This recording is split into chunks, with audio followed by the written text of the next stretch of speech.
Sully from Gibsonville. He probably sent that when he was watching the shows when you were in the hospital.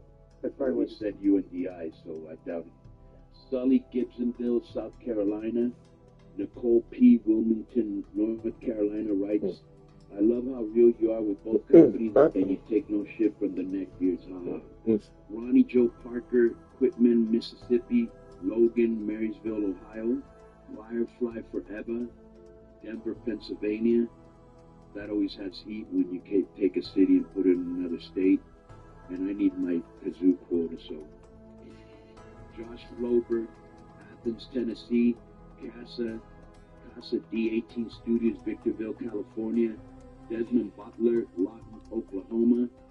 Austin, the Louisville Slugger, Louisville. Teen Piper Niven Girl, Wilkes-Barre, Pennsylvania. So those are the people listening to us domestically and internationally. We thank you for your patronage. Keep spreading the word to friend or foe. Numbers keep going up. Thanks to your support. I know we have a lot of options out there, wrestling podcasts and non-wrestling podcasts, so we thank you for choosing us as one of your entertainment and information centers. Patreon, that's where we make some real paper, no ads. We try to be anti-formulaic. We don't try, we are. Boom. We bring entertaining, thought-provoking, and informative content with an extra ration of ball-busting. You can find all of that at KONNAN.me. That's where you can find all the extra audio and video that didn't fit on the show, including musical segments where we break down a favorite band or artist in our top 5 songs. One of my favorite segments because we really get deep into the weeds with the songs. We also got a very popular YouTube channel, Man by Hughley, the Irish Lush, and no, I will not do your show not on your birthday or any national Irish holiday, but he does do a good job, and the clickbait master himself with the toxic commentary section. You can find that at Keeping It 100 Official. These are some paid YouTube members I want to thank. We want to thank all of us for your support. Hanson Lee, oh yeah, mommy, I got the butter for your muffin. Steve Sebastian, Ezion Lopez, or Ezion Lopez, Peter File, Spanky Schmidt. Peter File? Oh, that's great. That's great. Peter File. Yeah, that's great. It would take another pedal to recognize that. These pretzels are making me thirsty. Mr. Mark A. Hicks, 2, the second, Smack Me Bollocks and Treat Me Mean. Gerbils, and Antoine McCoy. So we want to thank you guys for your support. And our subscriber count is at 65,000, trying to get that plaque. And our view count is at over 56 million. Let me just tell you something real quick. So I was looking at the ratings, right? And the top rated show last week was Saturday Night Live. You said you didn't see that, right? Yeah. Okay, so for everybody out there, it's a very long show. The first 45 minutes are the best. Steve Martin coming out and the unfunny Martin Short joining him did the monologue, which was good. And bro, hilarious Black Jeopardy, where Heenan is like the host. Have you ever seen the Black Jeopardy? Yep. Heenan is the host, and then they had Leslie Jones, which has got Tracy Morgan, and Eddie Murphy imitating Tracy Morgan, which was, man, I got my wife pregnant and all that, and everybody check that out. It's very funny. Now the second thing, Disco, was the Four Nations face-off, Team USA and Canada on the Saturday. This really surprised me because as bad as it was, number 3 and number 4 was the All-Star game Sunday and the All-Star Saturday night, which is a slam dunk. Number 5 was Fox NASCAR. Number 6 was Four Nations USA versus Finland, my bad. And 13 was SmackDown, tied with The Masked Singer, and 88 was NXT and Dynamite tied. Okay. Then I just wanted to say real quick on Raw, the most viewed thing on YouTube was number 1, Von Breaker Spears Dominic Mysterio. 2, Gunther Sykes Chaotic Exchange with Russo. 3, Seth freaking Rollins qualifies for Chamber over Finn Balor. 4, Roxanne Perez qualifies for Chamber. And 5, Penta uses you reply to disruption to Pete Street done. Well, look, it's gonna be the two of us doing this shit. Fuck yourself, dude. If you would have read this, it would have been okay. I just like, I mean, like all those shows are something I didn't want. Okay, but people might be interested, like I am. So there you go. Great. SmackDown starts to. SmackDown starts to. Pussy. Watch your mouth.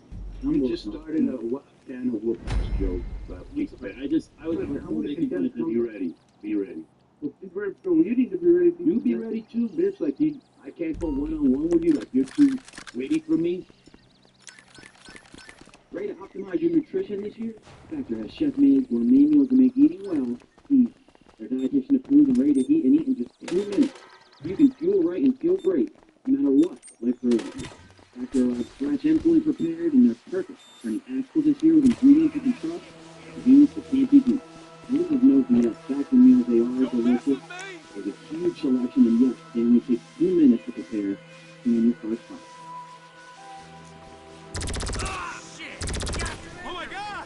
Someone's been hit! It's exciting to take a look.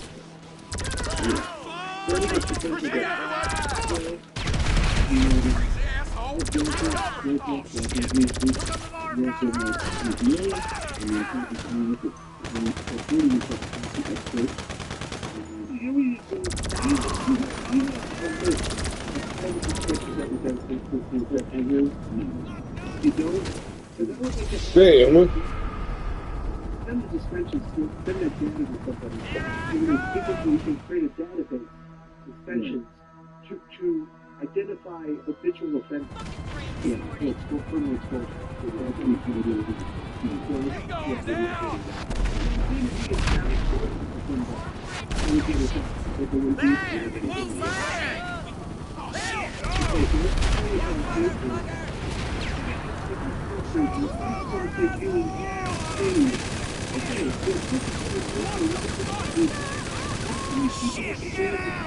Making a chance to be success.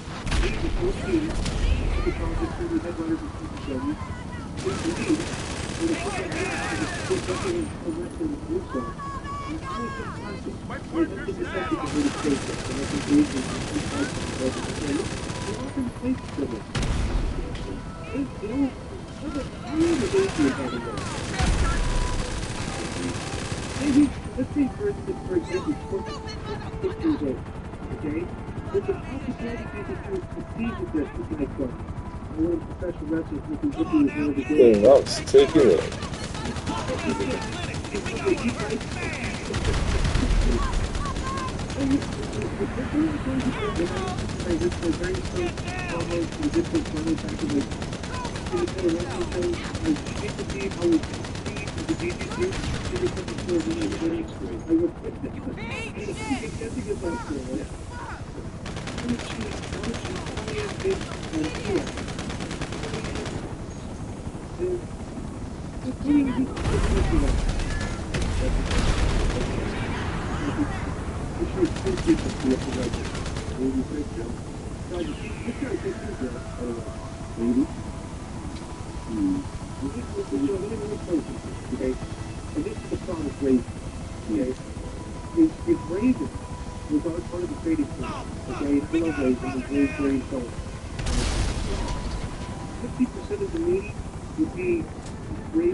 Jeremy Borash.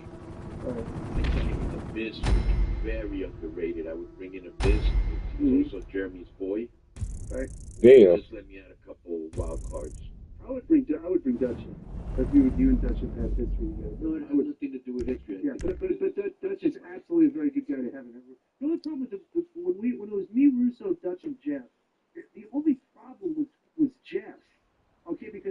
problem with Jeff was on the show, right? And he's like, just like a top guy to me. Well, I started late. I woke up late, so Wanted to always here I am now. explain why the camera was in the shot. Which was just 10 so minutes that into the this right way episode. Dutch wanted. It was just so yeah. Right. It was so out there, like, you could not get him to budge on that. And Dutch would, like, say to me, don't worry about it, I'll work on it. And he couldn't get the budge on it. So it was just like, Well, he finally got over it. yeah, well, exactly. So now it's figuring out next year so very important to rate.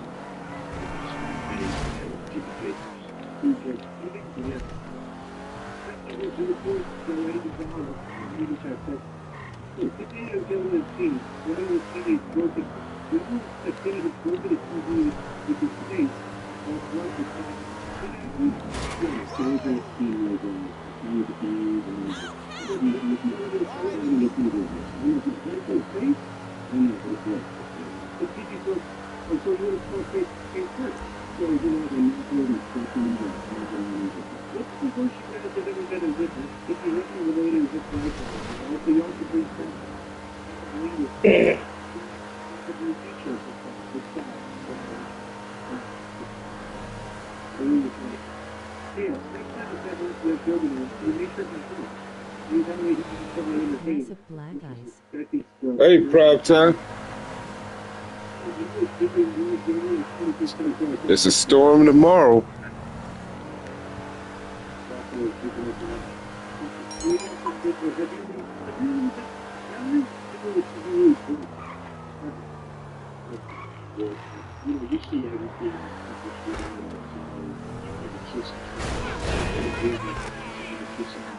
I'll move it. You see so many things, especially people I'm getting now in VA. breaking their legs. We have wrestled. I'm getting now in VA. He went in through the window. Over there it is. Slipped through. And he ended up slipping in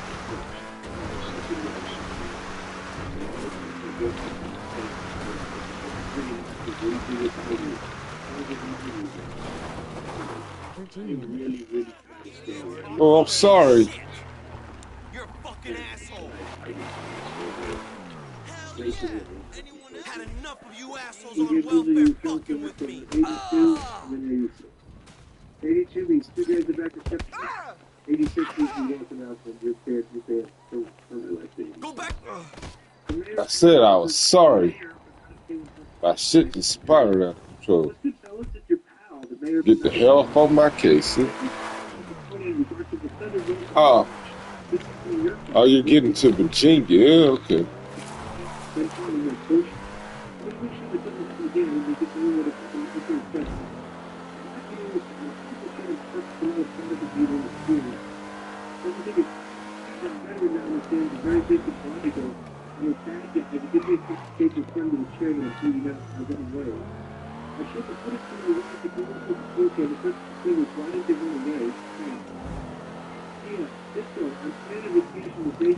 Why?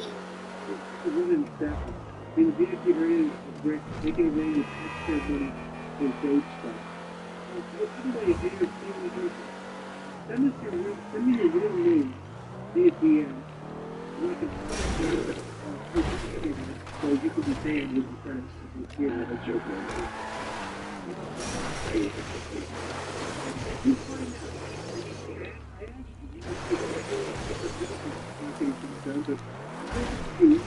Could you contact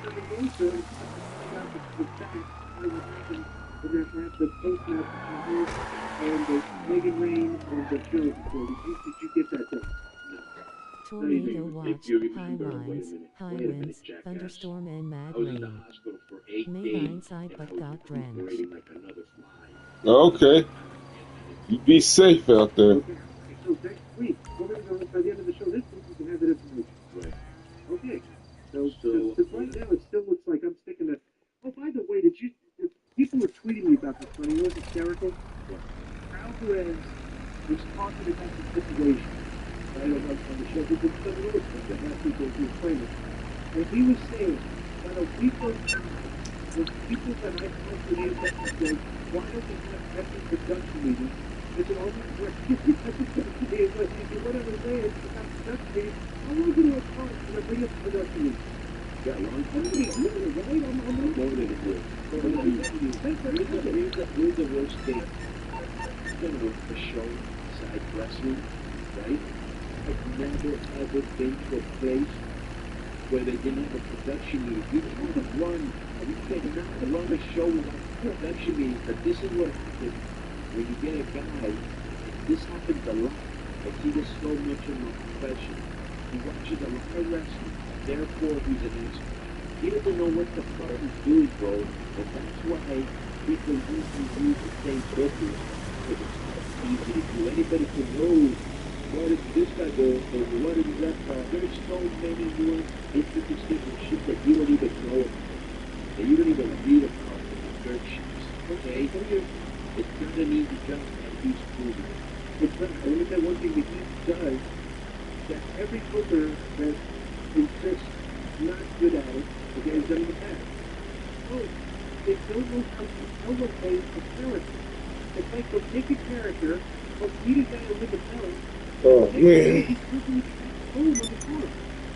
It's like they do that constantly. They're just like, all right, let's look at the guy that's not there and push him. It's like, why did you give him the belt?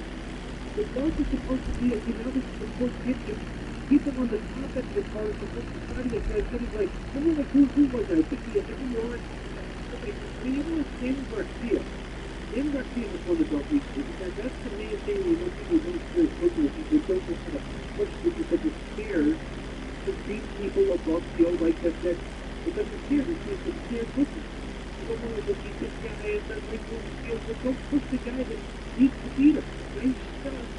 It's over the time. People that blow him on the car because nothing new things children. Next is, one time to give you a bright up. It's suspend this bond. What do you say? You cannot annoy yourself all the time with I think he's being sarcastic. I'll give it to you. Let's go see what he says here, then we'll decide what that is. Did you think the potential WrestleMania was crazy? There's only 3 of us in this session, though. I could be safe to do this shit. Yes. You step there. So Rock wants an in-ring meeting with Cody Rhodes at Elimination Chamber, which is the Crockett scenario. WWE was not figured as Rock. The first couple of Cody challenged with the WrestleMania 41. Cody was something that's relatively to get past the final boss. 2, the winner of the main table match, John Cena, will be added to the Justin vs. Jay Uso match at Mania, making a triple threat for the World Heavyweight Championship. Would you prefer Cena versus Gunther versus Jay over the easily a Cena heel turn? Prefer Cena versus Cody over Rock versus Rhodes at Mania 41? Or Cody versus Rhodes? Cody versus Rhodes? Oh, man. That broke everything. That fucked up everything for me. Second guard is Brian Dean from New York. Yes, Dr. Chris Evans goes in towards Tita. Is McIntyre winning the chamber would be the Rock Corporate Chosen when he's Cody between. And so the guy goes towards Tita. Alright, okay, I don't know what they're gonna do, alright? But I ventured a couple weeks ago, this scenario, that if the Cody was the Rock, that we could start suddenly teasing and testing the waters with the Cody heel turn. And see how people react to it. This to me is a tease for the Rock telling Cody that he wants his soul and he puts himself in Shit, never mind. and I wonder if Cody accepts that and starts to settle heels turn and Cena's the big well, Cena's not 30 heels in this run. You know, whatever he does. If Cena wins that match, you're gonna see a heelish Cody. My prediction. Okay, I don't know what's gonna happen, but like I've thrown some stuff out there and it's been pretty accurate. Number 2, I don't know what they're gonna do with, but like who are those other? I mean, they're kind of teasing Logan Paul and Punk. Okay, but what do you do with Rock? Or excuse me, Roman, Drew, and Seth? We get Ray Orton's coming back for a payday. You know, I don't know. It's like there's 9 weeks to go, and there's still just complete ambiguity on this call. And I'm like, if they're in a rut creatively right now, I don't think anybody would disagree with that because it's just everything's very cloudy. You get the Rock's promo on Friday night was kind of, That was on purpose. and I'm just saying that it was like it's confusing since it didn't really provide any That clarity. was a reason that they wanted to keep amazing. I was watching the scrum he did afterwards, and he explained it that way. He goes, Oh, you did watch that? yeah, he goes, I came out and I said I'm going to take his coat. What does that mean? And I was like, yeah, that's what I thought. So they did it on purpose. You know what I'm saying? And that's, bro, let me tell you, all these scenarios that, first of all, I agree 100% that Christina's not turning here. You're tired. I'll just quick sidebar, James. Okay, The Rock tweeted this a few hours ago. Okay. He tweeted a caption of a video that says, Friday night's ratings, The Rock's returning SmackDown delivers huge numbers for WWE. And the show just put the from the Cody. Above that, this is what Dwayne Johnson tweeted today. Thanks for watching the show. We got some disruptive moves coming up, so tune in.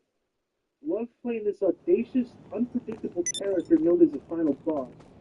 Toronto, I'll see you this weekend at Elimination Show. Pretty short and sweet, kind of like he's saying, like, hey, you know, right, you'll come to what you're good, right? Yeah, but it's not that good when you're still trying to sell tickets to that show. Well, you know, that's the way. We got a show on Friday, we got a show Oh, there you go. Well, and they got the show for Christian. Rocks all in on this. Hey, oh shit, I spilled my beer. What's going on? Sorry, man, that ain't in the cards. Shit, okay, bye. These scenarios that the guy said, Cody gets this guy gets that guy. I really don't care because you're talking about all these guys, you, Cody, all the guys you mentioned. They're the best at what they do. And this will be well written, there'll be good promos, there'll be drama, and there'll be a good match. Right. What are you going to do? Do we suspend this guy for the first time being a booker, or was that a joke? I think it's a joke. All right, all right, let me give you 2 more tweets today. Okay, what's some wrestling news?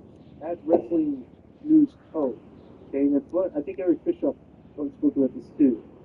Vince McMahon rumored to be in talks with Fox for his new wrestling company. Okay, another Sean Ross Sapp tweet from hours later. Fox has denied any involvement in the possible Vince McMahon wrestling promotion when we reached out. So who announced this originally? The wrestling sites, and Eric talked about it with Conrad. Oh, did you still do that show, Conan? No, but I heard about it and read about it. Yeah. All right, okay. All right, yeah. So we don't know. So basically, Joining the new session, trying to find some work in this damn thing. I'm over 20 minutes into this episode, so. Your music. Yeah, I don't know. Well, an update. There is a representative from Fox allegedly that said that this is not true. Okay. So that's the greatest thing about X is the news gets put out there and you can either forward it or debunk it. Joining K100 as a sponsor this week is Mando. Control order for it's going to be a zip the show and tell them who you think they should.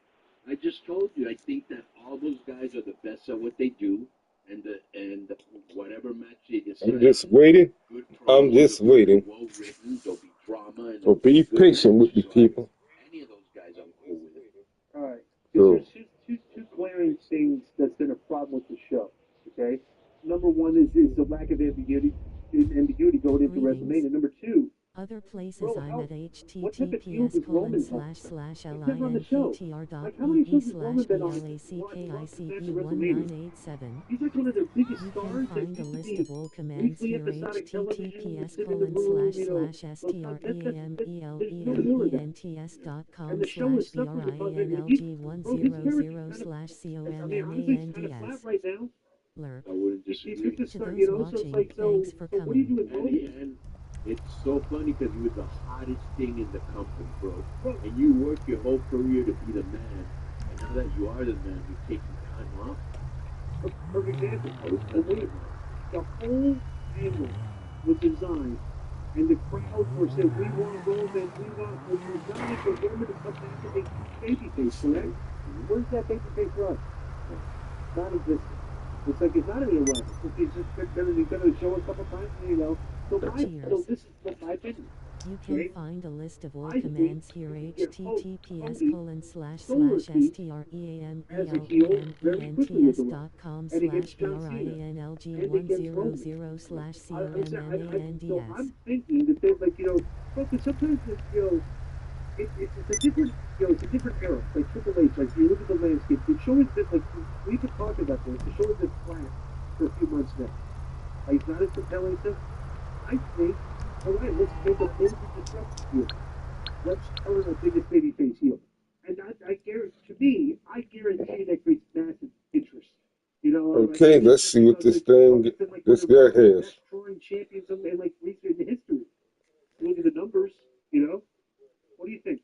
I think Dave LaGreca might go to shoot Triple H if that happens. All right. So next one's from Razawaki. Take it with our Rip Baseball. Check out their products. RipBaseball.com. Very comfortable shirts, by the way. Okay. KK100 Crew. Here's a question about comedians. I'm a fan of old school comedians like Sam Kinison and Roddy Dangerfield, also Cat Williams and Lavelle Crawford for today's time. The great comedians be just as funny with clean content. Same question about today's rappers and hip hop stars. Disclaimer: explicit content doesn't bother me. Thanks, that's from Brad. Yeah, of course it can. They define clean content. No better and shit. I mean, I've seen Bill Burr do tons of hysterical things that weren't vulgar or. I'll give you another guy, Steve Wright.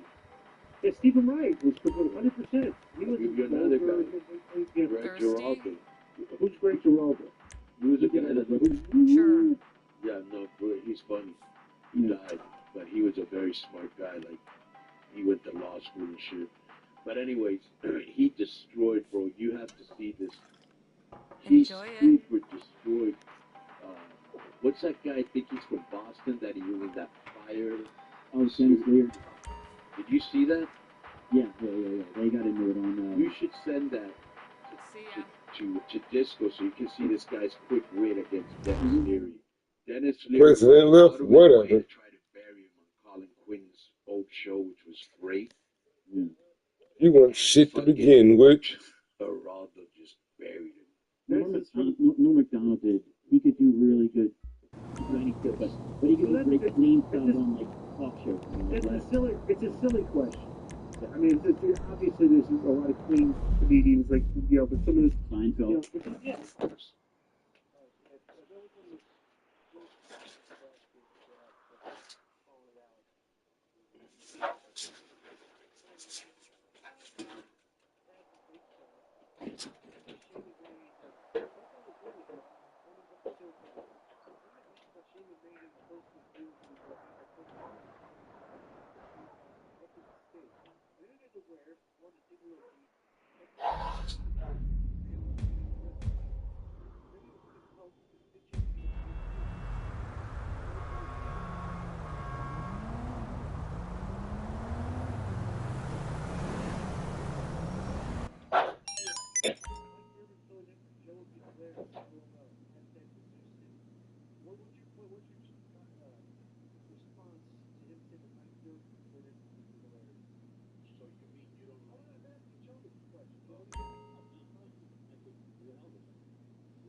Okay, I'm here again.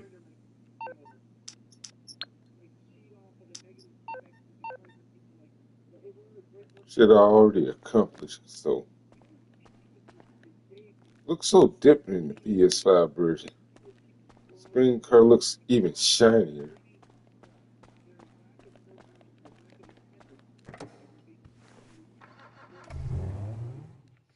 Maybe I'm just seeing shit, whatever. Still gonna keep it going.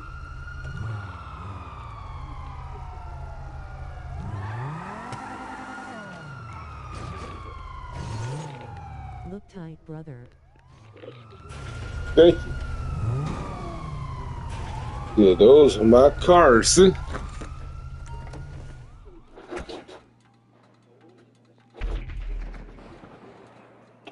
Like they crazy out there.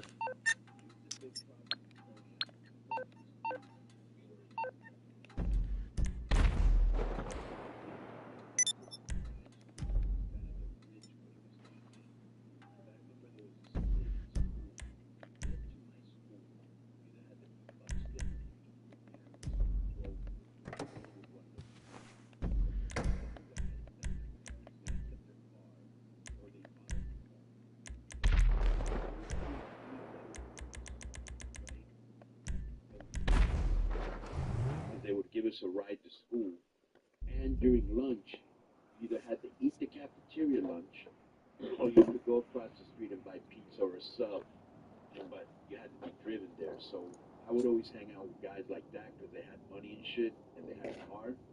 And I think he was a guy at school that was rich, that had a nice car, that would buy everybody food, but he was still weird, nervous, whatever it was. Probably like Dungeons and Dragons, like that. 100%. Then gets a chance, he's a wrestling fan, gets a chance to buy a company. He won, and maybe his dad's like, hey, well, what do you do?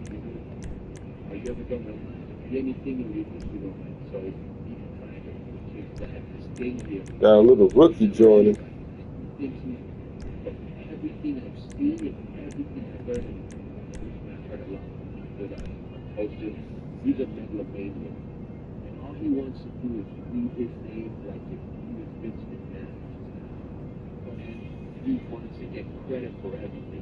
But it's Okay. because he's like such a supporter. You should surround yourself with people smarter than you that take ideas and pick the best idea. YouTube team, man. Like her session is full. It was a great show, but There was one Harrison who can't say. it was a great question whether this could Like actually. that. The question is if murder is something like that's just considered, We get this new idea. Yeah, we get this all the time. Me and my bird. this whole usually they set up a murder is something The first time in 70 years ago. it was a great show, and they got a lot of bad luck in this mega center. It's the women involved. How many women they're not limited to Yes. Yeah. really interesting. It's that part of the show for me. Fuck, man. And him reacting, grabbing a front row fan, drinking through it. Real good. And it's really, Shit. they could be What's wrong with excellent with the stuff with that. But it makes it so different because I guess you're not lawsuit friendly over there like you would be over here because it's such a snow place. Like this is Draconia. We're doing Triple-A-Mania this year in TJ. There's also going to be a big show in TJ this year like Dorado de Escandalo and Tierra de Type. What is Dorado de Escandalo? Actually, the name of that event is called Scandalous Soccer. Okay, and then what about War of the Type? That's That's kind it. of generic. Tierra de Type. Guerra de Titanes. Tierra de was okay. So will there be a Triple-A-Mania in TJ this year? We're talking about it. And if not, will there be a big show in TJ? We're talking about it. Yeah. But more than likely, Right. I think so. Yes. Yeah. Okay. Next Plus thing, the Ain't much help in the PS5 version. All my GTA friends, most of them, are still on the PS4 version. So as a single individual in today's society, what additional precautions do you take in communicating with or dating women? That's from Nick in Pennsylvania. Well, unfortunately, these days you have to grab by the pussy to see if they're actually a woman or a man to determine if I can. So, like, this would be a case where that would be, I think, would be appropriate. Don't you think? To be sure if you're a man or a woman who's got to find a pussy. What you say? Now, I can't wait to see that soundbite gets out there. let me ask you a question. So, what first, do you have to say? Like, I don't think you can talk to him like you used to talk to him. But, Well, it's kind of weird because that's, and we weren't disrespectful either. But there are just certain, like, I've never seen you be disrespectful to a female. right. But the language was a little bit more colorful than it is now. So, I mean, there's never additional precautions that you would think if anyone would go towards a line you would cross, you know, that would be really very effective. You know? Now, this would be a better question for Ravens. There ain't many people in this one, huh? This would be a great question for like Raven, Perry Saturn, and Pickett. Like, I'd like to hear this. What precautions they go? We don't grab by the boobs and we grab their ass and while we're taking pictures, you know. We don't go on the dance floor with our cock out. Let me tell you something too. Okay, I've never seen ever in the years I was in the rest of it, when guys are taking pictures with drunk, flirtatious girls. I never saw one of the girls ever like complain if the guy grabbed their ass or something. Like that never happened. Like they were flattered, like thought that was cool, you know. So Different times, bro. way different times. Well, and again, it is, you know. I doubt the ring rat scene is actually has ever really disappeared. You know, like I guess it's probably watching still because obviously. Let's pretend that. Ain't nobody doing shit. That's weird. Let's not pretend this culture didn't exist. Okay? There was a culture of girls, okay, that were very predatory towards trying to hook up with wrestlers and athletes and stuff. That absolutely 100% exists. And to try to pretend that does not exist is absurd. Because you see it all the time. So like the Elon Musk girl now that they knocked up. So they carry a woman that can't handle it. Because there's a thing, hey, who's want to hook up with famous people at all costs? Sometimes. The worst part is, here's the worst part, that before they just wanted to hook up with them to party and, be in that jet set fast forward of parties and shit like that and celebrities and all that, right? And, you're hanging out in a mansion. But now you've got a lot of girls that are out to ruin a guy, taking money, saying big sessions, type of shit. I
think it's a little bit of both, but I think that both.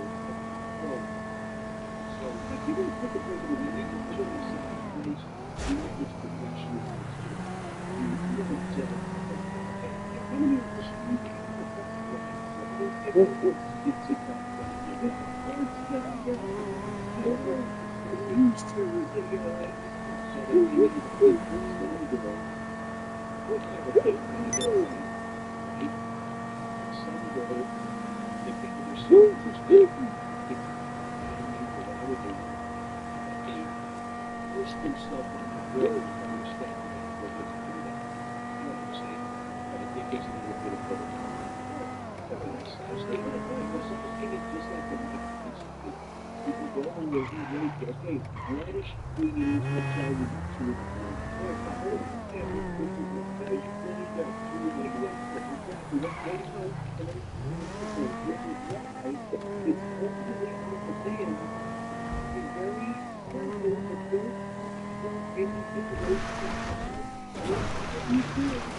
Bro, let me tell you something, and you know this, we've all been there, bro.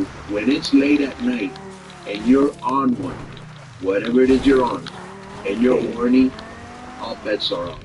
You know? Yeah, well, that's what. Because you ain't thinking right. Right, exactly. I think some of the dumbest mistakes men have made is when they were horny. Right. Prize Picks is the best place to get real money sports action. With over 10 million members, double your money. Zap today. Now, at the basically every week online, okay, when the rating comes out, okay, that it's like, bro, it's like this number. It's like my question, and I just want to ask everybody this, okay? What does the number mean? Because as a standalone number, people are looking at it like it's a score, like it's on a scoreboard, and if it's low, some people are like, well, yeah, you guys come this week, and if it's high, the people that support are like, yeah. But in the big picture, it's like, I can't understand why people can't figure this out. Hey, people are The rights fucking fees are assholes. coming for the next 5 years for WWE and the next 3 years for AEW. It's fixed income. It's not changing.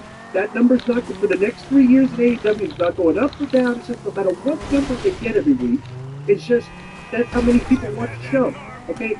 The network would care because maybe they're low enough, but in the big picture, and nobody talks I about want this. to Like, fight for the Steve fucking. Meltzer just deflecting the conversation away from this. Well, all that matters now is ratings. That WWE rating doesn't matter because they're selling out. Okay, when the attendance starts to decline, we can look. Tell Okay, your this- friends the in the numbers country are going start down. running Okay, into me. It's a very simple formula to draw. They It's a would straight not line. be silly. Okay, so the big numbers connected to attendance. So AEW, like I keep asking this question every week. You know, when Dave tweets this stupid shit about, well, people got to understand, you know, it's a successful business, all this bullshit. I'm like, Dave, did they draw enough numbers this week or this past month that their attendance figures are going up? Because that's the visual problem that everybody can rotate on their show is you are not drawing enough fans to fill seats in your arenas. You're blacking out everything. The show looks dark. It looks like it's in a thing. And the WWE is selling out. So listen, you give me a good comparison here what to do. Bro, you're not. It's like they're deflecting from the issue. They're still not drawing enough fans to fill seats. But the conversations, well, you know, a lot of people are having to apologize because they got this new rights deal and stuff. I think, yeah, that's fine. They got fixed income. All the other revenue is determined on whether or not these numbers are good. What's your take on that? Right, and I think it's very arrogant. It's funny, I just spoke to, not to name drop, but I spoke to Booker T about this exact thing in the interview, and his thing was, when they were in WCW, they were in this exact same position where they were on fire, they had gotten a huge rights increase, and they thought it was never going to go away. And so they thought that they could get away with anything they wanted, not including Booker T. It's just the management thought, well, if we have fixed income to your point, we'll be fine. But because the creative sucked and they ran out so many people and the product went down the drain so quickly, it ended up not mattering. And that's the thing that I think about AEW is that right now, as of this moment, which I don't see very much of a turnaround, they are the living dead. And I mean that in that they're getting all the money in the world, and that's great. The ratings are solid, they're okay. I mean, they're not what they were last year or the year before, and they have kind of formed the point they first started in 2018 or 2019. So but the ratings are steadily going down. So these key performance indicators going down at the same time that they're getting fixed income is not a good thing because we're going to have to negotiate another deal. If they don't turn it around, if they don't turn around the public perception of AEW, if they're not able to fill up the attendance, if their advances keep going down, these key performance indicators keep sliding, it's not going to be good for AEW in terms of getting another TV deal. Like you can talk about this TV deal all you want, but it's all going to come down to how AEW performs to negotiate again. And if they slowly start to be getting moved to a stream, I just think it's very funny that a lot of, especially Dave, he'll always say, well, these are the numbers, they don't include Max. Okay, then show me Max numbers. I mean, the funniest thing is, the funniest thing is, you know what the max numbers are. They're practically nothing because the attendance is still shitty. They're still having poor advances. They're still having trouble filling 50% of the seats in arenas. Right. You know, they're blocking everything off from like 4,000 fans in a 10,000 seat arena, and they're drawing 3,500. You know, it's like, dude, that's your problem. It's like, don't ignore the problem. It's like a creative, regardless of what everybody says, like, Tony Khan is tweeting, even on a great run of shows, like, this is a great show, that's great, you're promoting the product, but nobody's watching the show. Well, how great are the shows? It's like, if you think you're doing great shows, and the ratings think, your attendance still thinks, you're listening to the wrong people. You know what I'm saying? They're almost like their own fan base, and, you know, like the Rittenhouse.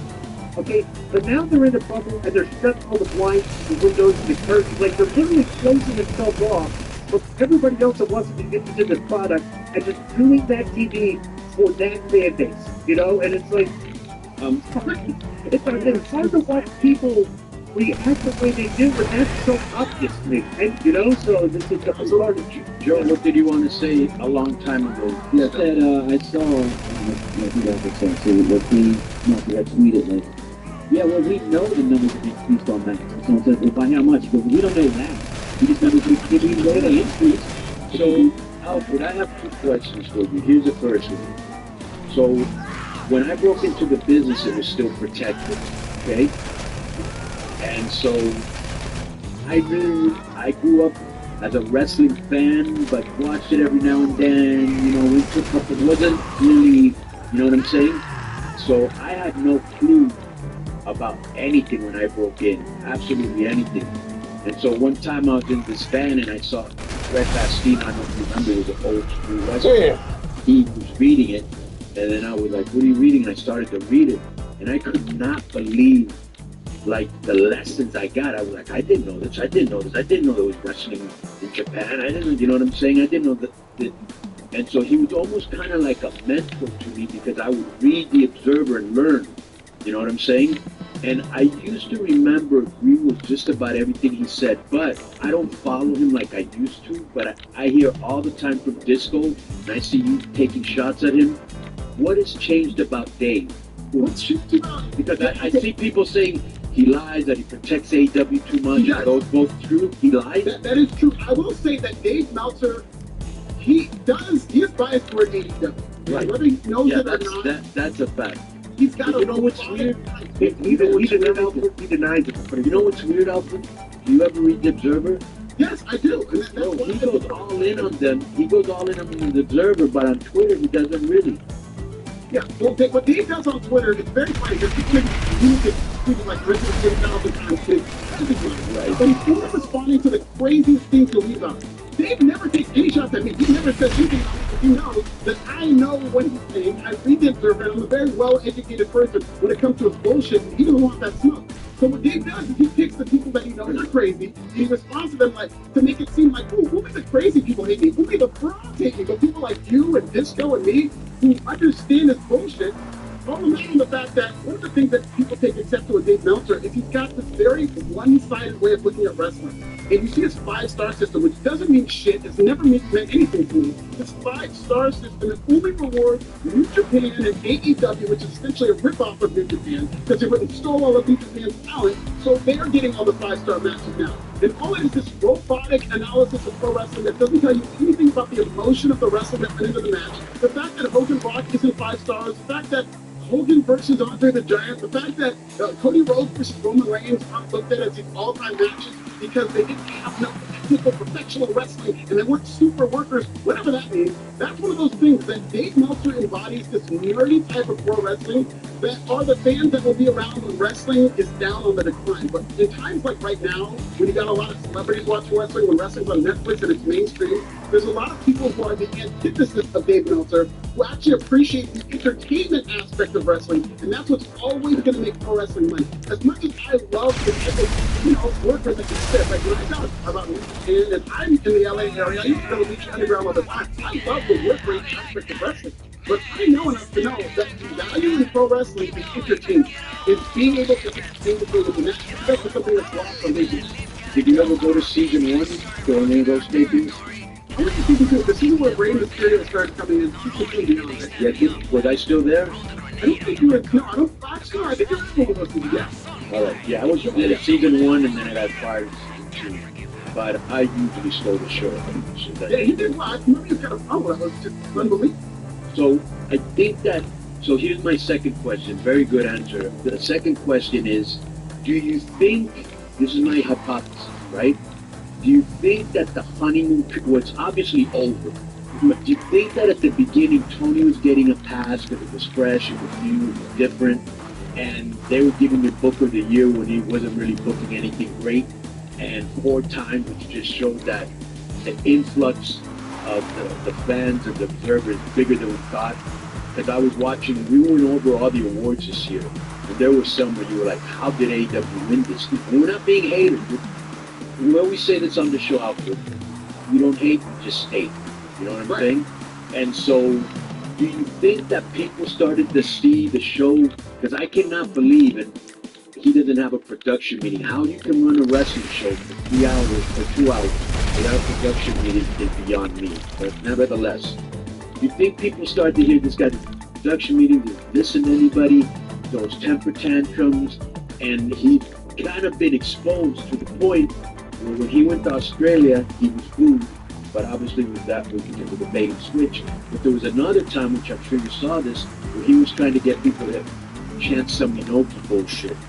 And they Right, very awkward, yes. Yeah, it's almost like their own fan when the guy's a fucking jack-off. What do you think? Yeah, that's part of it. And this Wrestling Observer Award, this Wrestling Observer audience is the hardest of the hardcores to AEW. And that's why you're still seeing some AEW properties with awards, like Will Ospreay was very close. Or he actually won the award for Best High Flyer and stuff of that nature. That you're going to see that. Okay, you see Tony Khan actually still did place pretty well in the Top Booker of the Year. I think he was second. I was like, what? So that obsession with AEW is still there. Right. But in terms of the mainstream perception of AEW, I'll tell you exactly what happened. It was a bit of a beginner's luck. AEW was pretty good at the beginning, but then the adults left the room. CM Punk left. And that's when it peaked. Because when CM Punk came in 2022, they were hitting on all cylinders. They were, if you remember, that was the weekend of SummerSlam that CM Punk showed up in AEW. And AEW was talking. They had to get Brock Lesnar to show up at SummerSlam to get people to start talking about it. But CM Punk was the guy that Cody Rhodes, creatively, you talk to anybody in AEW made anything about themselves, like a Jade Cargill, and they'll cite Cody Rhodes as somebody who was a mentor to them. So when those two left, and when WWE got good, more importantly, that's when AEW started, kind of, you started going off the road. It's very much like if you're dating somebody who's a millionaire, and they've got all the potential in the world, and at the best, they're the best person ever, but then they cheat on you, and they don't care about your feelings, they don't listen to you, they don't answer their phone, they're not responding to your texts. So you meet a girl in a sundress at AEW at an indie festival or something like that, and she gets cool for a while, but then your ex starts getting his stuff together, or her stuff together, and once WWE started getting their stuff together, they were the millionaire ex with all the resources who was motivated, and AEW doesn't have shit on that, and they have to be a really good product in order to drive from WWE. And not only are they not a good product right now, they might not have been a good product this whole time, especially dating back to the time when Cody Rhodes and CM Punk left. Well, let me get to it. You could probably follow it too. With this story about the production meeting, okay, like, just recently, but we've been talking about it forever. Yeah. And when we analyze, when we do our show reviews, we bring up things that are production, like they're like perfect example. And this happens a lot on the show. We always talk about awkward outs. Like when a segment ends, okay, sometimes the characters will still be talking and they'll just kind of end, like, that's enough. Something will happen in an interview segment, like a guy will get beat up, okay? And if your production meeting, you would tell the announcers, okay, hey, we're going to lay out this, we're going to talk about it for about 30 seconds, and that's it. But they just go right to the next thing, like the entrance and everything. When you start watching the show, look at like the abrupt ends of certain segments at the beginning of the other, where the announcers didn't even put anything over and everything, it becomes actually more entertaining to watch. You can spot the mistakes, and it's funny because we had Road Dogg on a couple of years ago when he was on, and we always talked about stuff. I'm just going to bring this up so people can start the awkward outs. When a segment is over, it very awkwardly transitions to the next segment. There's tons of them on that show. And then a week run, please, if they go before for months, you can stop it right away. But, it's like, this is the problem that you thought they would have when they started. They hired 4 professional wrestlers for the executive team for EDP. You can tell Cody was the adult in the room because his dad was promoted. Now, when he left, you're right. It's like, they're kind of like children that you're 11 years old. It's like, your parents are gone. It's like, you figure things out till you get to 15, like the next 4 years, but like, you don't really know what to do. It's like you're a kid. So, I don't think the problem will ever be corrected if the media keeps, isn't really going hard on it. So that's WWE. The media everybody started going hard on it. It's like, it was rough, it's like, hey, your shit sucks, and then they made it better. like, if they didn't, there was no like, we're gonna and don't criticize WWE. They're so nice. People like to, don't be a hater. Like that's just putting a big hater. What's a hater now? Hey, I watch the show. It kind of sucked. And every guy read it sucked. It's not hate. Nobody watches it. Ratings stunk. There's nobody to read it. Like these are fair criticisms, and it's funny like having to be culture just hating when you're giving fair criticism. You gotta feel the same way, right?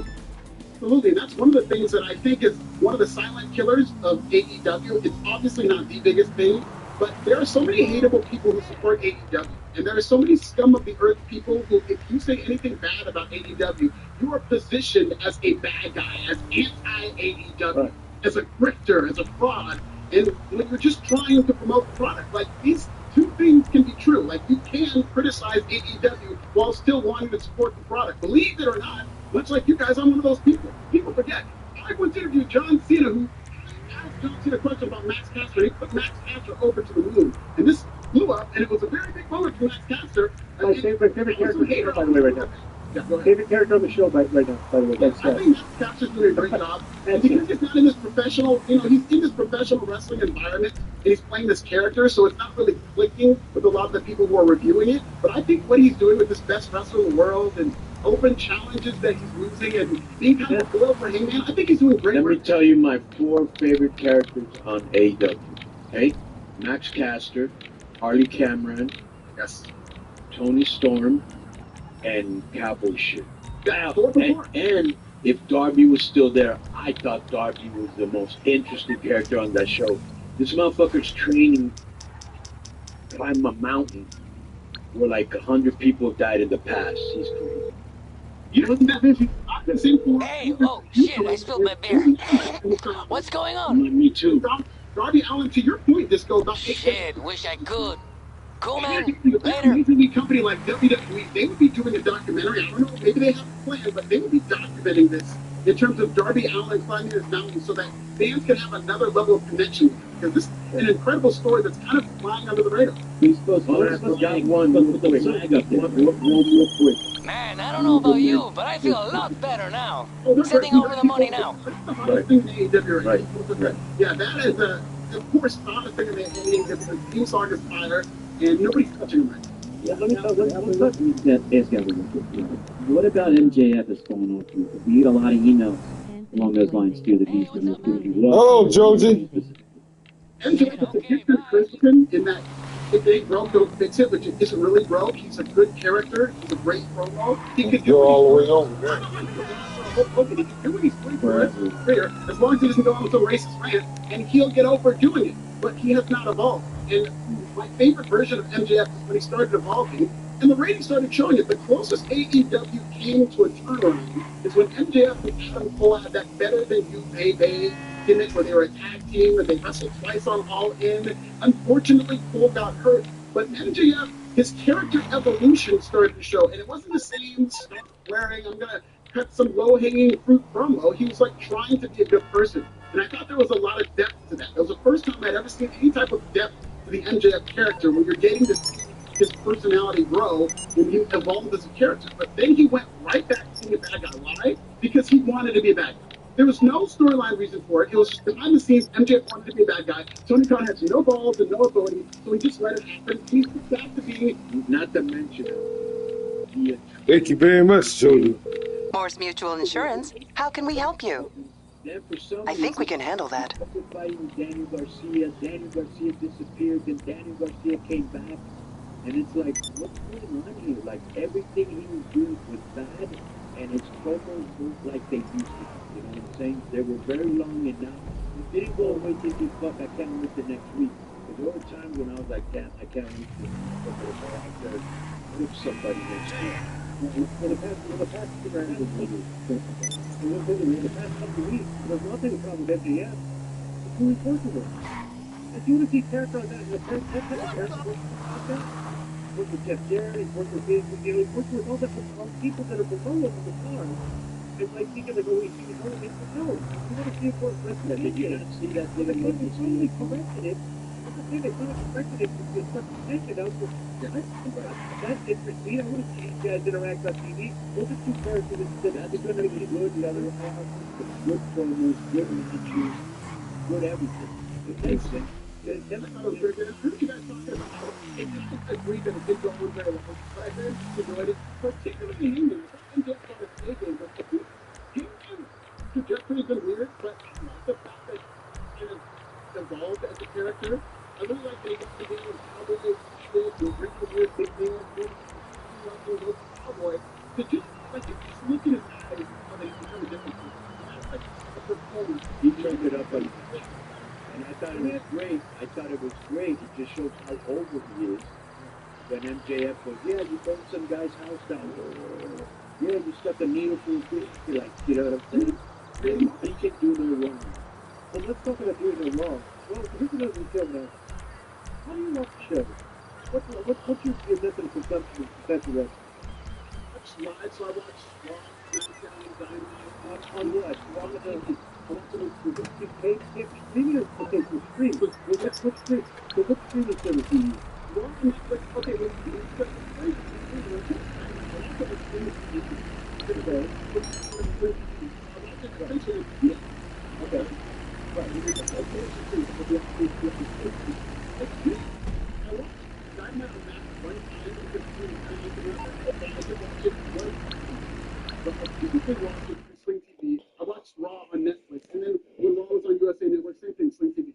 Let me ask you a question real quick. What streaming services do you have? Just Sling TV? I have Sling TV, I have Paramount Plus, I have Max, but I watch, mostly like White Lotus and stuff like that, Bill Maher. Yeah, where do you get? Yeah, we're big Bill Maher fans. So where do you get your sports big stuff? Sling? So Sling TV, I watch the NFL on the Red Zone channel. Yeah, so that would be on Sling TV. How about NBA? Yes, NBA. I watch on. That's also Sling. I don't have an NBA package. I used to have like a trial of a package, and then I was kind of like, you get one of those. Sometimes just taking cargo out of the rigged economy isn't enough.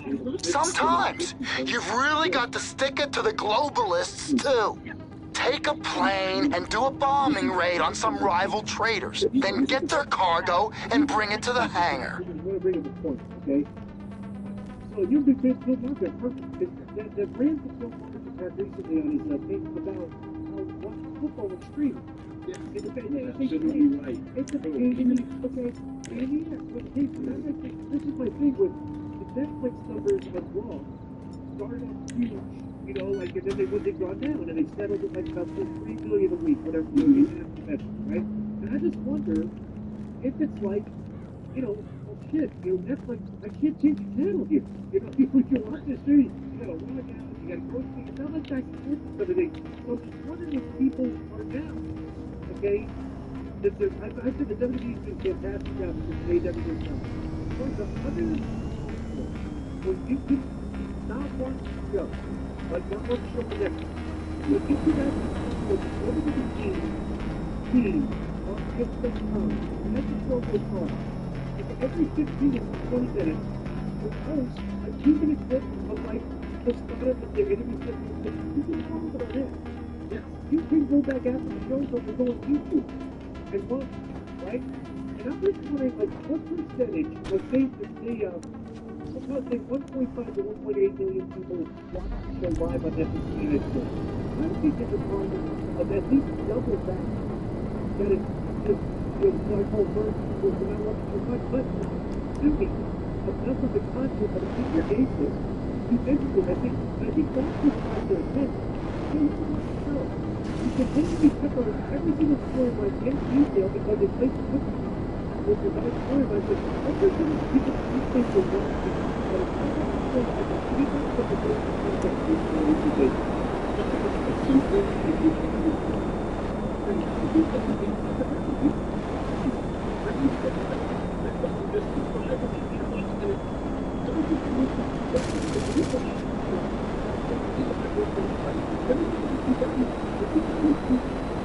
I really don't like this flying shit.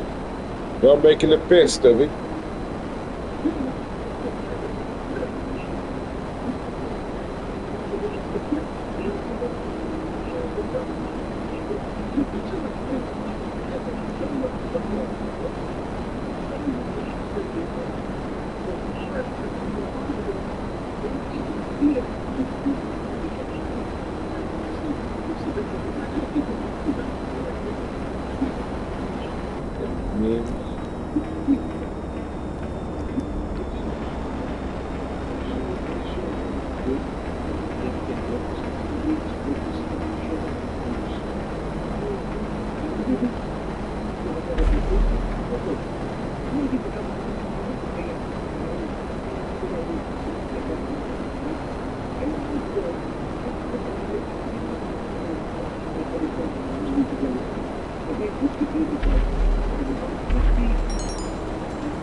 It's already made.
Safe, huh?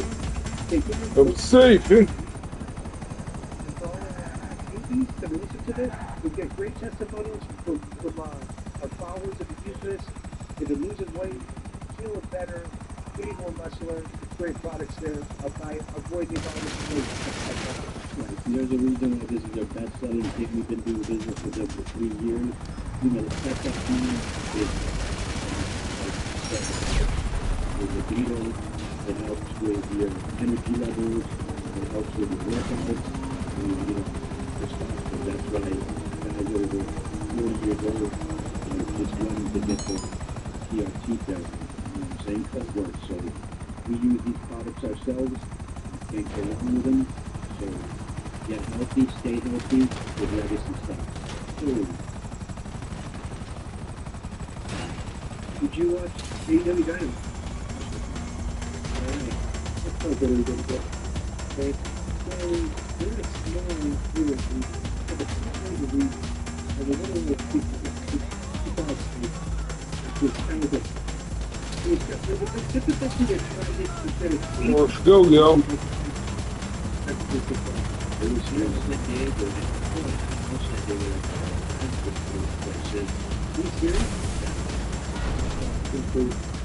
Okay, so then we see we getting I just want to go over because this is funny. Nobody talk about how much you should never get enough because they doesn't get a really funny show for that kind of stuff. So Adam Cole was just doing like Andy was back there, Adam Cole played his other back. To address the Death Riders, this was their line out of the arena club. So it's actually funny. MJF it's showed him it's just the thing is coming up there. So they showed MJF lying on the table getting what we saw was about 2 of them. Okay? And obviously really coming up to change establishment, really wasn't planning to get on AWS with their MJF. And Hank Page showing riding instead of regular the pickup truck that had multiple stuff. I like that kind of JBL. Yeah, but remember how we talked about like stereotypes? Yeah. Holy cow, we got that whole Christmas. That's right, yeah. Butterfly? No, they don't have butterflies. But this game, it's the advertised for men. The game is shirt, jeans, and shoes. He just took off his shirt. It was kind of weird. But the thing is, well, let me go back to the thing is, well, they're trying to show this type of badass. No. Went into the ring, just took off the shirt, took some ass. Some of the MJF. Yeah. At the end of the event, they just pull that up. We got this thing beat. Like, the gimmick was supposed to be like you get tattoos. Yeah, that AEW thing. Yeah, no, but the last shot was him showing the guy working on the leg and looking over the tattoo. He was lazy. 100%, which is I was going to bring that up. So, okay, so pull that up, y'all. This is very, the way we look on that, it seems like I think, look, you're assuming he thinks the tattoo lazy is the but I think they're really good. right. And at the end, it was like, what do you have, Joe? Oh, they're taking him. Did he made it to the thing. Really, how funky is that? So basically, this is what they're doing. They're alluding that they're taking the AEW tattoo off. Did it. But it could have been his other leg because we never actually saw that. Didn't see them actually do it, and they showed Yeah. like At least. That's how it's done. It's such a pleasure to be working in a professional outfit. Finally. Please don't hurt me. Or are they trying to say that when they showed the leg, it was already gone, but it would be scarring or something? You know what I'm saying? They showed like the last stage of the removal, but I agree they should have showed it half right. or something like that. Yeah, it wouldn't look like that. Yeah, that was good enough. So Paige could go straight to the ring for Matthews Aaron slowly beats him up. Got that there? So he grabs the chair. And this shit is like kicking their ass. Kicking some ass with a mean body slam all them they went. He demanded MJF come to the ring. MJF walked out with a white towel that had blood on it. He called Paige a heartless maniac. Sarcastically said he wasn't even sure he had a prayer in this revolution. 4 weeks from Sunday. Then MJF pretended to walk to the back and turned back to tell Hank that he needed to go check on his friend. Then they show a shot in the back, and they cut to the shot too quickly because it's Chris Daniels leaning against, lying down on his ass, leaning against the bleachers backstage, bleeding. But when they went back to him, they showed the blade. He was trying to cut it. I don't think he was bleeding. He was hitting his head. Oh, did his head try to make himself bleed for it? Right. Okay, which was not a good shot. No. So then, as I said, for production meetings and stuff like they cut to the suit. Oh, then look what they've done to the guy. There's Sorry, excuse what I said to get there. Okay? I got caught up in some moments. Daniels will protect the business. He's very professional, and I know he didn't mean that to get out there. He's probably pissed at himself, right? And I understand there's probably bullshit behind it, selling you the right clothes, but dude, you gotta Move, asshole! Maybe you almost stretched to the wall. So you have part of the, and the other part is the camera man actually showing that. But the third part is who's in Gorilla? Tony. Tony's the one saying do this shot, and he has other cameras. Okay? So this is a three-way mix-up. Put them to the plate. Okay, so that is that's the We just said another thing. These are the little things that drive me crazy. So he comes out there, what's this guy's name? MJF with a bloody towel, right? Meaning that he's the one that beat up Daniel, right? Yet it's this thing. I mean, that didn't hurt anybody that you actually have blood on them, not the agent. Oh, this bitch walking the streets again? So what do you do? Beat him up with a towel? No. I've been on the set This since is I what was I think 11 it's years going to old, fall. man. But what I think Fuck they you, were trying to man. do I hear you, was homie. MJF coming out with a towel, like the towel's got blood on it, but wiping the blood off of his hand. Oh, okay. All right. I'm assuming. But what they should have done was his hands looked so dirty, but took the blood off his hands. Right. Because it looked I like can't stomach a these white young towel. fucking punks. It's almost like when somebody does a tan, right? Like a spray on tan or tanning booth, they lift their arms up and Don't get mad over nothing. it's fucking white. So let me tell you something. So they shot these another thing production. I believe that the sequence of shots here was shown out of sequence. Okay? Like they okay, MJF and the Rock, okay, so when they go to the arena and they show Callis in the luxury box. Okay, they show that shot. Right? Yeah, with the other Oh, guys. she's dead. Right, Don Callis. Whatever.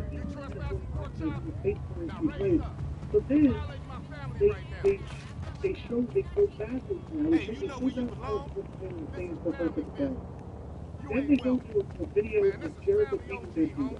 Okay, from Collision Ring of Honor. Right? I'm the only But one in then the they family show that can shoot Jericho this shit outside straight. the room, his room. And interviewed by Nick Press. The band was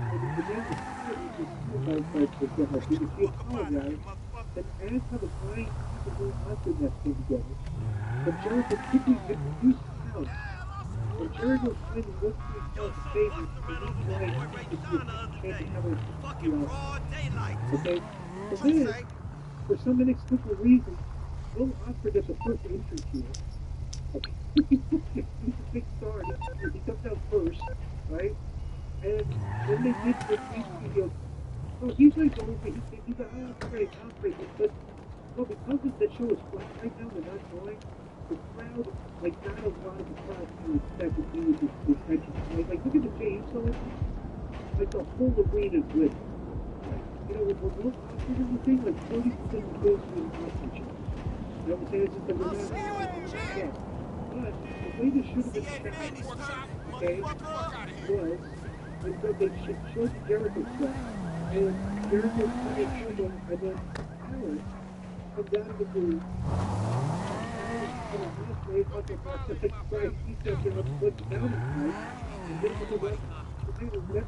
and then you go to Brian Keith's entrance, and then you shut down up at the box, Hey, because bro, they were shot we earlier almost had a today. weed. Okay, so sorry. You okay, baby doll? Like if we were they had a production meeting, I would have been saying like, why is this not the presenting here? And I would explain to production how we need to shoot this. You know, there was a video What the? You know I'm around our turf. You know where the fuck you at? We'll have to display key. Instead of watching the You tell them how you really feel. I think we're honestly because it wasn't so much decisive win because the guy was beating, the guy was getting speed on him, and the offense over the first one was they hit a play that time. They obviously decisive. They did the short four finish of the people. They finished the big group of people. You good? We can argue that, but I didn't, you know, whatever.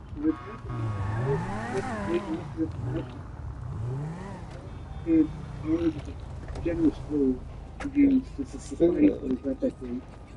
And then what you remember that fight in your hell.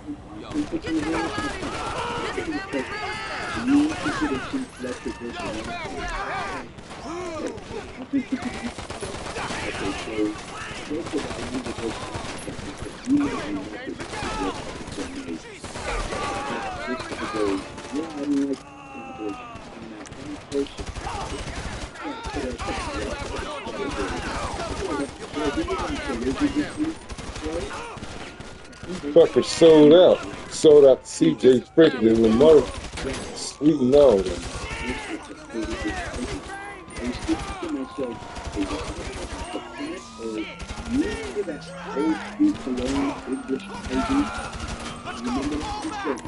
Yeah, I wonder if he meant that. Those guys used to really, really great squad. because he felt broke. But anyway, here's the thing.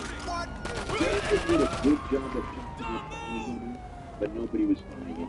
Okay? You know, now we see that he's in cahoots with his old friend people. He was in the locker room with him. And they're both back there. I don't understand some of this, though, and if you can explain it to me, I'd be very happy. If you just take 11 minutes to try to put a human figure, he's like the third guy that's fucking learning to. You should take him over. Okay?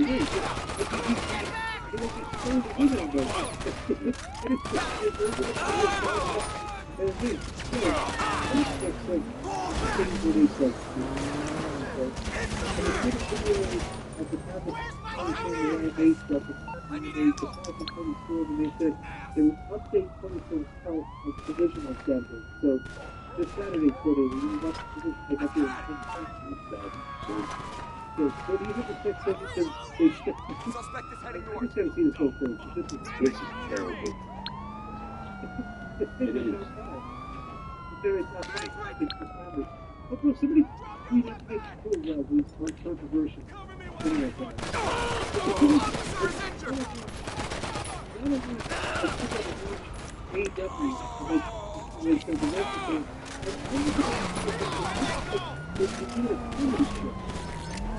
It's a road, it's not amateur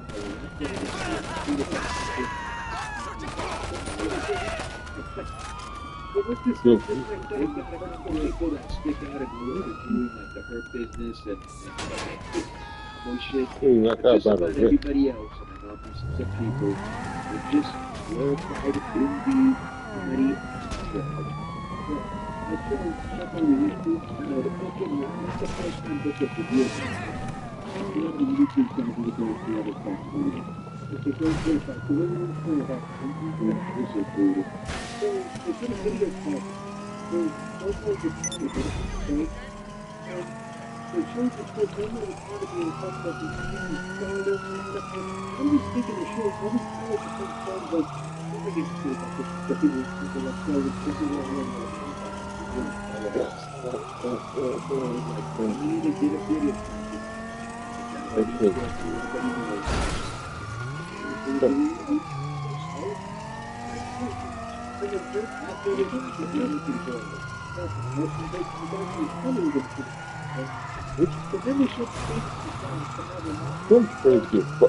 That's stupid.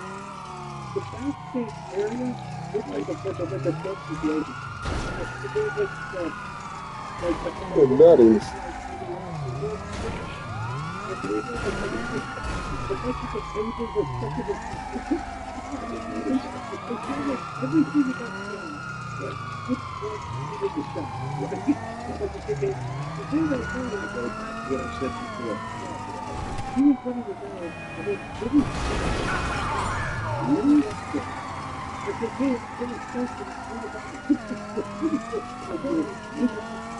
She said, listen to this. He said, are you ready for this?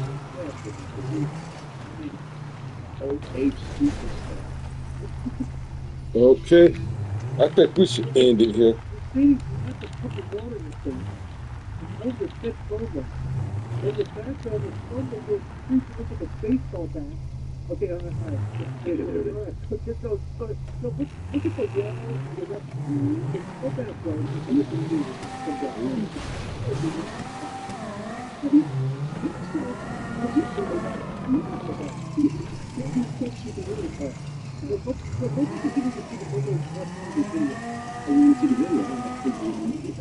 This is it. Lost us. Good. They're coming ended here. I'll be back on PS4 break stupid, I think. It's Friday morning. But wrestling's tomorrow. It's dinner time, so I'll be seeing y'all later.